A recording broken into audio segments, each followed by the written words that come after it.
Welcome, welcome, listeners and viewers. We are so glad you're joining us today for More to the Story with Molly White. I am standing in somewhat for Molly. I am Mary Browning, a co-host, and today we have a beautiful and wonderful guest. But before we go into that, we just want to give a shout out to our main sponsor, Dr. Stephen Holtze of Holtze Health and Wellness. He's a great guy, and if you're having any trouble, look him up and see if you can get him to get you some help. I think he'll be able to help you, and the people that work with him. And we are today, part of our subject is going to be about abortion. So we want to give a bit of a trigger warning for those that are out there that may have an emotional reaction. That could be an invitation for you to step into another level of healing. If you have abortion in your past, or if you have helped someone with an abortion, or you know someone or have someone close to you that's had an abortion, and you can feel those feelings rising up today, you can call the H3 helpline, or you can log on to operationoutcry.org, and there will be abortion recovery material for you there. There's the helpline running across the bottom of the screen, 866-721-7881, and operationoutcry.org. So you can find help in either of those places. Also, we just want to give you a heads up that some of this content will not be appropriate for children. So if little people are listening with you, you may want to make some arrangements so that they're busied or not able to hear parts of this. And with that, we will welcome Jeanie McAndrew Holmes. Jeanie is from Louisiana and has a restaurant there named Jeanie It's All Good. And I have a feeling if we could get close to that restaurant, we'd all want to eat there. But Jeanie's going to tell us about her life. She grew up in Louisiana, and she's been active on matters related to abortion, and we'll find out why. Welcome, Jeanie. Hello. Hello, hello. You all. Hello. Now, what part of Louisiana are you in, Jeanie? So, my hometown is Hammond, which is about 40 minutes north of New Orleans and about 40 minutes to the east of Baton Rouge, to put you in to really pinpoint where I'm at. So I'm snug. We're snugged up. We're still relatively considered a small town. We're a college town, but a small town. Hey. And I was born here and raised here. The only other place that I've ever lived was Mobile, Alabama. And that was only for about a year or so. And then we came back home. Okay. So what do you want to kind of begin by letting our listeners know what your experience with abortion has been? Sure. Well, quite unfortunately, I do have experience with abortion. And the only way to really go through that and make a way through that is to find a way to give back. And that's why we do what we do, all of us that are Yes. called here, no matter what the platform might be. That's right. So, yeah. So I was a young college student at Southeastern Louisiana University here in my hometown. Let me just preface by saying I was raised right, good Christian parents. I was 100% pro-life, if you can make that make sense. But I got a little taste of the partying and drinking life, as a young girl, and really got myself into an unfortunate situation and found myself pregnant. So I just could not even imagine going home to my parents and sitting down on the couch alone and saying, Mom, Dad, I'm pregnant, essentially from a one night stand, and not having a plan or someone there with me. It was just humiliating beyond imagination. And I just thought it would be the worst thing in the world to tell my parents. And so the reality is, though, that was absolutely not the worst thing I could have told my parents. And so I confided in an older and wiser friend that I was pregnant. And she said to me, you should have an abortion. It's not a big deal. It's a really quick procedure, and you can go on with your life, Jeannie. You can finish school and, get married someday and have more kids, and just the rhetoric that we hear that goes along Yes. with abortion. Yeah. Yes. And in her defense, she's a wonderful woman. She is still a friend of mine to this day. And she also regrets her abortion and the role that she played in mine. I do not blame her. We were just in a Mhm. different place. We were Mhm. walking not in the light. And so I decided that it would make most sense to secure this abortion and try to go on with life. And so that's exactly what happened on January 27th, 1991. Very cold morning. Um, we drove to Baton Rouge to Delta Abortion Clinic, which, by the way, just was one of the most horrific, filthy, fined abortion clinics Mm. across the country. So yeah, that's a whole nother story. But it was a very cold morning, walked into the front door, greeted by the receptionist type people, gave them your name, gave them your address, gave them your $250 cash. And in return, I was given a little sheet to fill out and also an envelope, which consisted of what I believe were antibiotics and a Valium, and told to sit and wait. And also in that envelope was a number, a little piece of paper with a number on it. I was told to sit and wait until they called my number. Um, so that's interesting. Jesus calls us by our name. Abortion clinics call us by a number.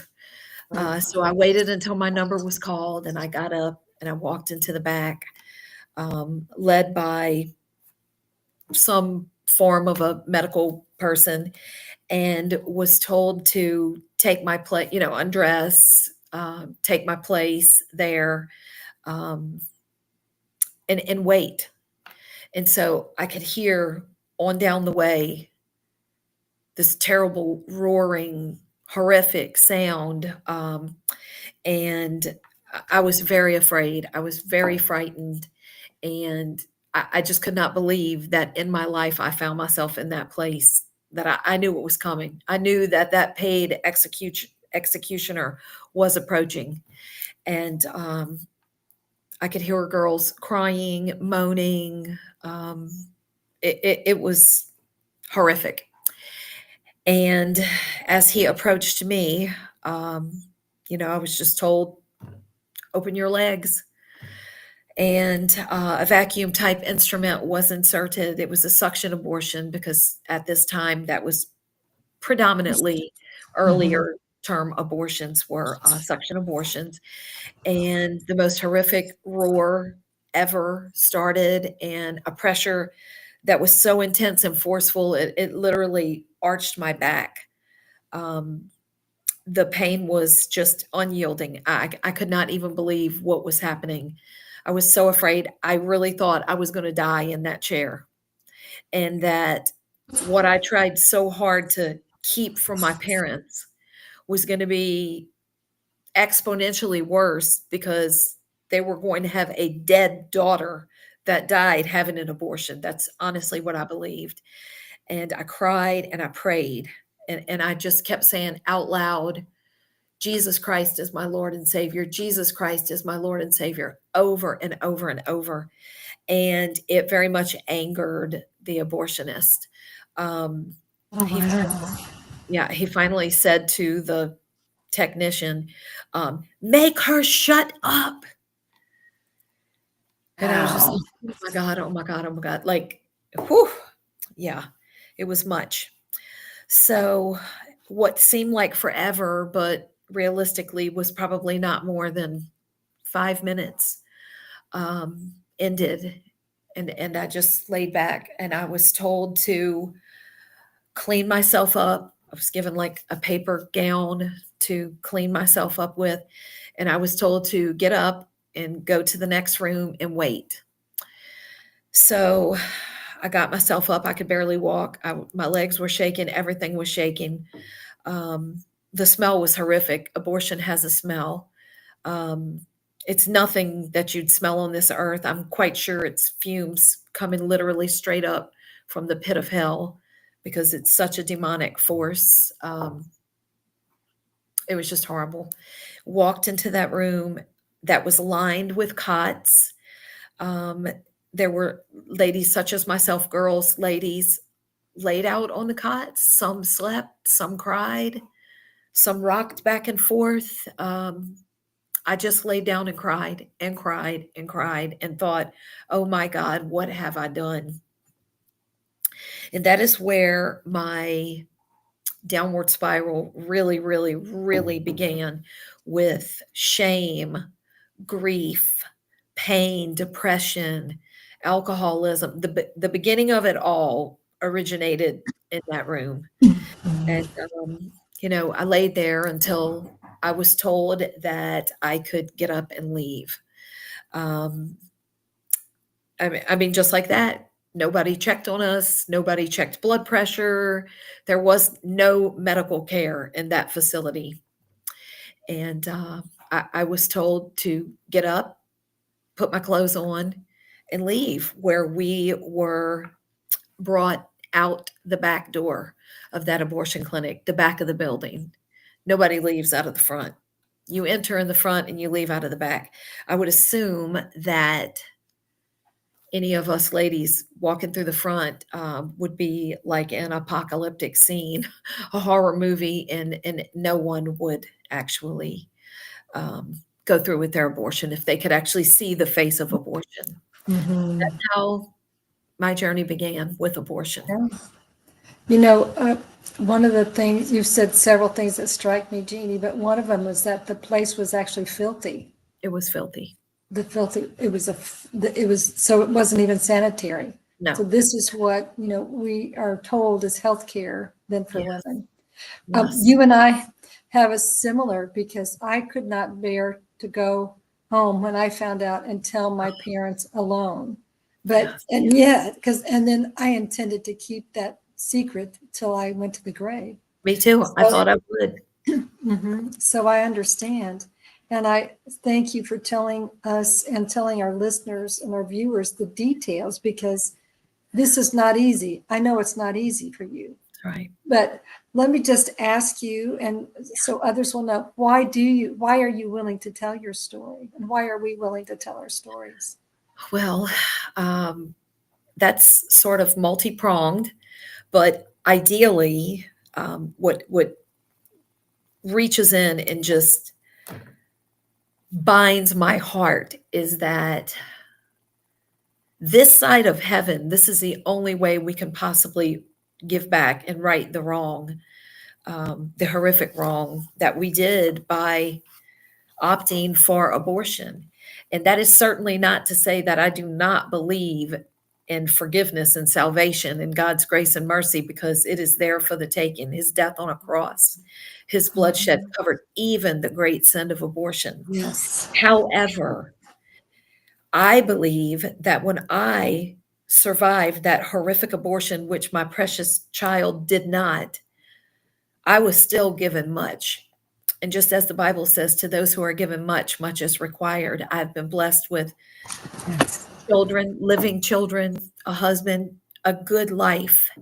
And it is for me to give back. It truly is. But my oldest son, who is 31, he works for one of the United States senators. We're very proud of him. He's a great guy, very pro-life. Of course, he never knew about his mother. But just coming up, even through the ranks of grade school, when he was old enough to understand, he was pro-life. He headed up the little pro-life group in his school, his little private school that he went to, 7th and 8th grade, which led into high school. And his pro-life organization, it was St. Thomas Aquinas here in Hammond. Oh. And yeah, and he always wanted me to go along to their rallies, their marches, everything. But y'all, you got to understand, I was still in the bonds of shame, which the enemy uses to his fullness when there's a secret. I mean, he's just in control. So I had every excuse in the world why I could not go with my son. However, I wanted him to understand how proud I was of him and that I completely, was pro-life as well. But I'd blame it on the younger children. Mom has this, mom has work. Mhm. Well, fast forward to his senior year, and they were at the March for Life in Washington, D.C. And I was so proud that he went. Just, I was amazed. So I picked him up that evening when they'd flown back in, and we were driving home. And I said, son, I mean, he was just on fire. He was a zealot. I said, Wow. son, what would you say really made the most impact on you and the young people like you? Like what was it? What would you say did it? He goes, oh, mom, that's really easy. It was pretty much unanimous across the board on our ride home. One of the priests asked us the same question. I said, really? Okay. I said, so what did y'all say? To which he answered, um, it was the women that stood on the steps of the Supreme Court. He said they each had a single long stem rose and they each carried a sign that said, I regret my abortion. And when that young man said that to me, my heart was literally pierced. Mhm. Like that was it. I knew no longer did I have to Mhm. wonder what would make a difference? How can we make a difference? What Yeah. changes this? What turns this around? Mhm. My son said those words to me, not knowing his mom was one of the ladies on those steps.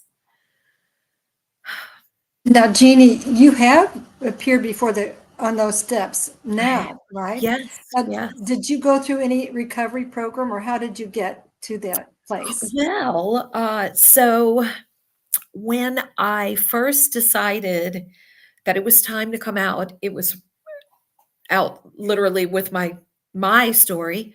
Right. Mhm. It was right after my son said that to me. I went to my bedroom. I woke my husband. I said, "Oh my God, oh my God," Mhm. and I Mhm. shared what he said. He said, "What are you going to do?"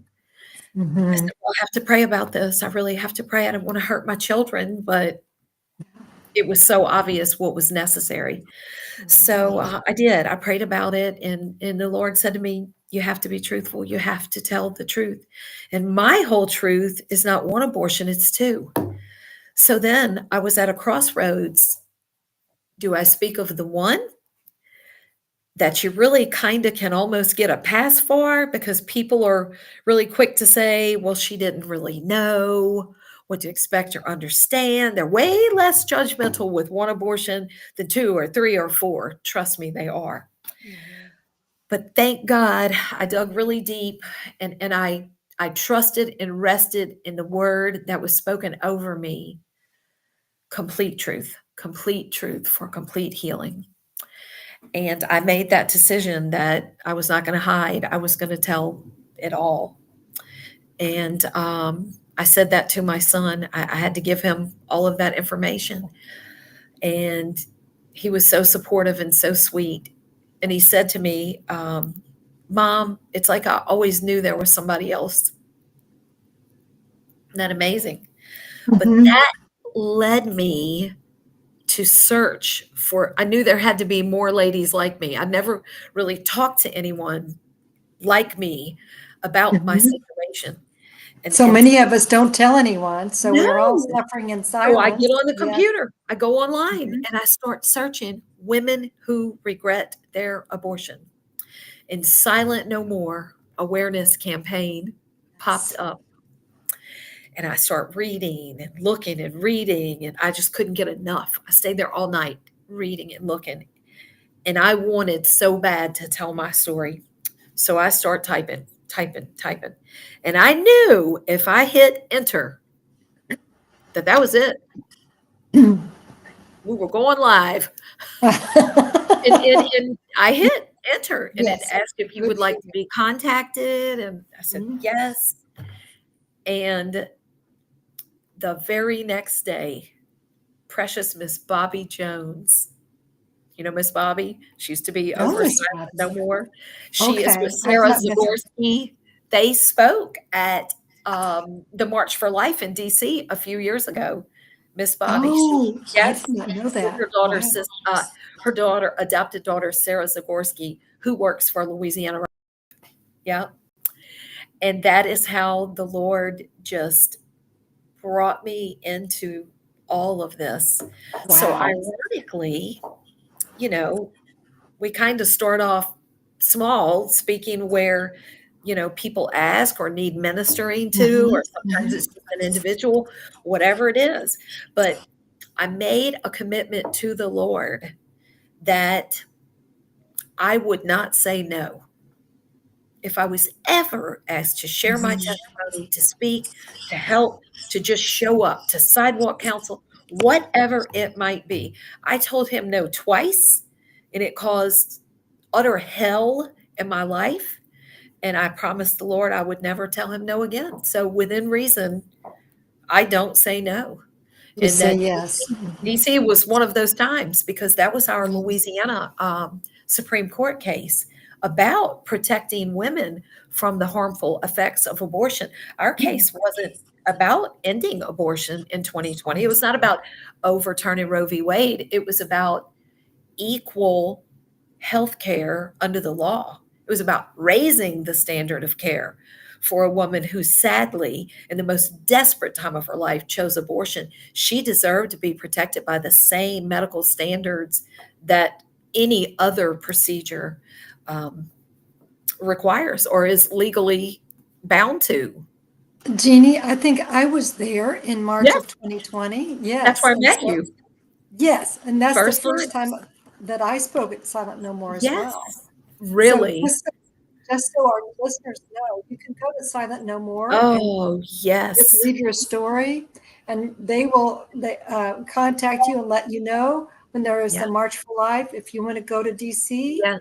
stand before the U.S. Supreme Court and tell your story, They you'll have. validate you They and do. your hurt and your story.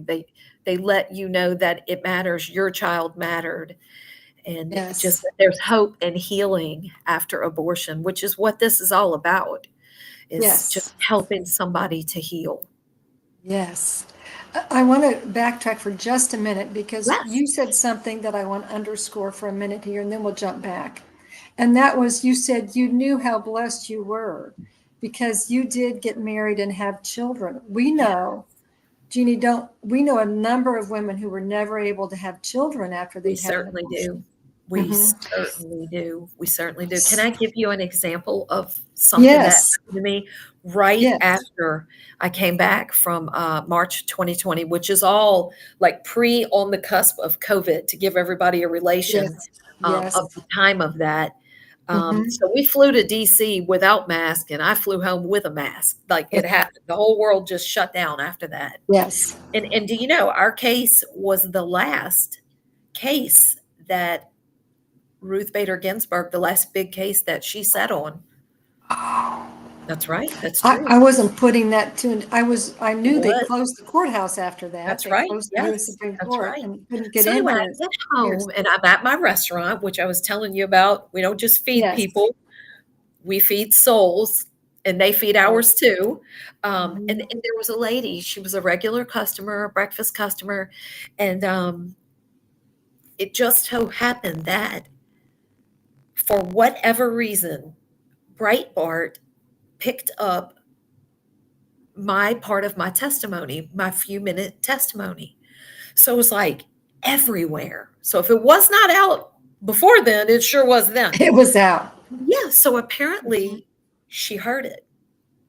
So she approached me at the checkout counter and she said, I just want you to know that I heard your testimony. I listened to parts of it, bits and pieces. I said, oh, okay. I'm waiting like where we're going with this because you really never know. Right.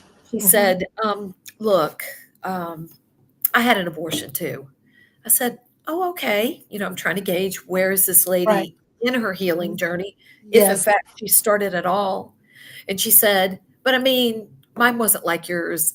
Um, it really wasn't that big of a deal because I got to finish nursing school. I wanted to finish school. And so I got to do that. So, that was a plus.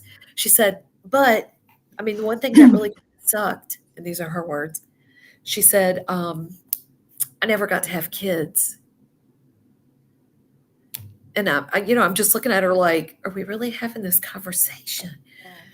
She said, yes, it was a botched abortion and she was never able to have children. She had to have a complete hysterectomy at 19 years old or die. Oh, wow. Yes. And that's what she said. But the brazenness of her answer and just the matter of fact showed me that wall is still so up. She had not come to terms. I just told her I was so sorry and that I would pray for her. And Oh, she just, yeah, it really ripped my heart out. And she really didn't come back much more after that. It was like she needed to say that to me.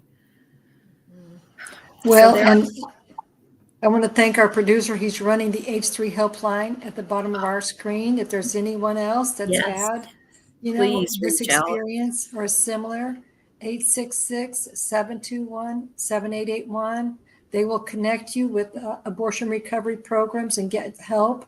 They are Yes, compassionate people that answer the phone. All of the helpline workers have abortion in their past as well. So we just do invite you to step into that next level.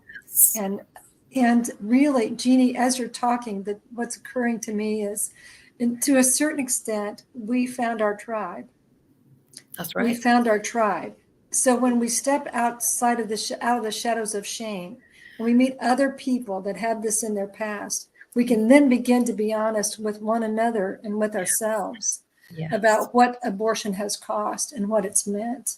And absolutely. I just want to thank you for speaking out all the times that you have. Now, you have been a kind of a mover and shaker in Louisiana too, haven't you? Yes. Okay. Anytime there's Moving to, any legal matter that arises, I do what I have to do. We show up, we let our voices be heard, we sign documents, petitions, just you name it. My so son I and want to talk. oh, go ahead. No, you go ahead. I want to hear this. My This is son and great. I were asked to be the spokespeople for Louisiana Right to Life, our march in Baton Rouge. This was about, oh gracious, probably 10 years ago. And Okay. my son shared his perspective as a sibling survivor and what that did in his life and why it's Mhm. made him so profoundly pro-life. And that was just a blessing. But I do need to share a little bit about that, the way that God works. So before I accepted forgiveness and healing for the great sin of abortion, my life I would have said to you if you asked me, so if it was a painting, what would it be? I would have said, well, it's the back of a tapestry. Um, and what that looks like, mumbo jumbo, knots, mess, terrible. You would never think that that was artwork at all. But if you flip it around, it's intricate, it's detailed, and it's amazing what that mess on the back is. And I feel like that's what happened when I was healed and receive Oh, forgiveness. So my first abortion was January 27th, 1991. Well, my oldest son, my due date for him was January 27th, 1993. It surely was, yes. And the good Lord saw to it that he have his own day, but that was a sign for me. You are worthy. You are called worthy. You will bring forth life. And yes. and so he was born. But when I started my ministry, which is called Psalm 127, I'm sorry, Project 127, I knew it had to be biblical, something about it. And finally, after much praying and searching, I came to Psalm 127, verse 3 through 5. Again, a 127, which Oh, reads, yes. heritage of the 127. Lord. Yes. Blessed is the man whose quiver is full. He will not be Oh, put to shame when he argues with the enemy at the gate. And so this has brought about the ministry has brought about. We also do burials for the unwanted unborn. We've had babies thrown in the trash, deceased babies that we have buried. Um, in July of 2023, handed over to my ministry were 3 disposed of babies that had been left in a coroner's office for 3, 4, 5 years, and they were finally released to our ministry, and we were Oh, allowed to give them Christian burial and name them, give them names, biblical didn't even names. know you had that ministry, Jeanie. So We you do. still have it? Oh, It's yes. called Project 127. Yes, Project 127, and, it was with my dear friend, Father Mark Beard, and, sadly, he was killed in an automobile accident on August the 4th of 2023. Yes. I'm sorry. I do, you know, this time goes so fast. I know, I'm So, sorry, I wish we no, had no, more. no. I so appreciate what you've said, but I wanted to touch on 2 things. One Sure. was, so you testified in front of the Supreme Court. Yes, You testified at the Capitol in Louisiana on different yes, legislation, right? yes, You started the ministry, 127. And just recently, you were part of a group of us who did the 1-minute testimonies for the National Association for Christian Lawmakers. yes. So that's just some of the ways. But at the end of all of this, I can't help but think of the title of your restaurant, because that's coming through to me, is that you're all good. This is It's all something that good. it's all good, because you have, repented, you have received the forgiveness offered, and now Yeah, you are not hiding your light under a barrel. no, And so I just want to thank you so much for being on the so well. podcast with us today, and just bless you, because It Jeannie's was all the good. greatest honor. Hmm. Thank you. And I Thank you tell very people all much. the time, we all belong to a club we never intended to join. That's exactly right. It But, is. Y'all are if my you're a sisters. member, yes, if you're a member, contact us, because That's we right. are a tribe. That's right. We want to love you. That's right. We do. We Yeah. do. And if you're in Hammond, Louisiana, stop Come by. eat. Jeannie's, it's all good. All That's right. right. Thank you very much Thank for y'all. joining us God bless today, our y'all. listeners, our viewers, and we'll wrap it up. All right.